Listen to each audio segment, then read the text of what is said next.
I'm Jim Reed. This is a page for my Red Clay Diary. It's all about life, actually. This is called Friend Me, a Message Most Noble. A mere 17,000 years ago in Lascaux and 1,000 other places, folks were tweeting and texting and friending and linking and graffitiing to their little heart's content. Only they didn't call it the same thing back then. Here, at the Museum of Fond Memories at Reed Books, I can't help being reminded of this fact constantly.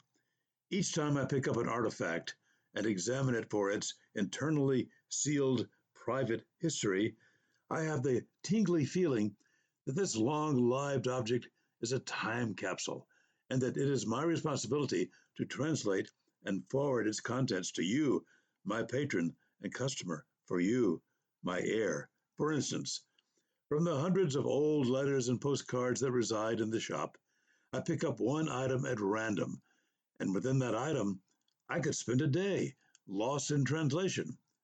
It's a 100-year-old love letter. There's a mustard stain on the second page. What could we learn of old-time mustard processing were we to have it analyzed? There's a pressed four-leaf clover for luck, a tiny, carefully selected gift to the recipient of the letter. There is legible and concise handwriting. When did schools stop teaching the art of clear, loving, and personal penmanship? There is correct spelling and sentence structure. I still spell out every word in my internet exchanges. There is florid letterhead with tiny angels cavorting. Talk about uploading images. There is news of births and deaths and illnesses and accomplishments, all described fully and with competent involvement and emotion. No LOLs, only true and passionate opinions and thoughts.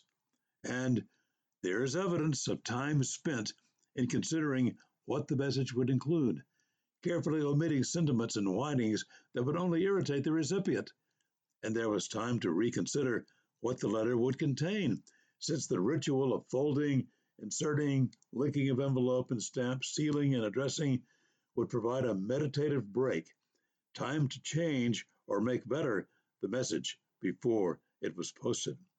And perhaps most importantly, the letter writer knew full well that the contents of the envelope would serve as a permanent record, would be reopened and reread for messages hidden or implied, would be shared with others, would be placed with dozens of other letters in a lavender box or bulging scrapbook to be revisited down the generations, would be a picture of that moment for all time, just as Lascaux cave walls are still probed and enjoyed a mere 17,000 years later.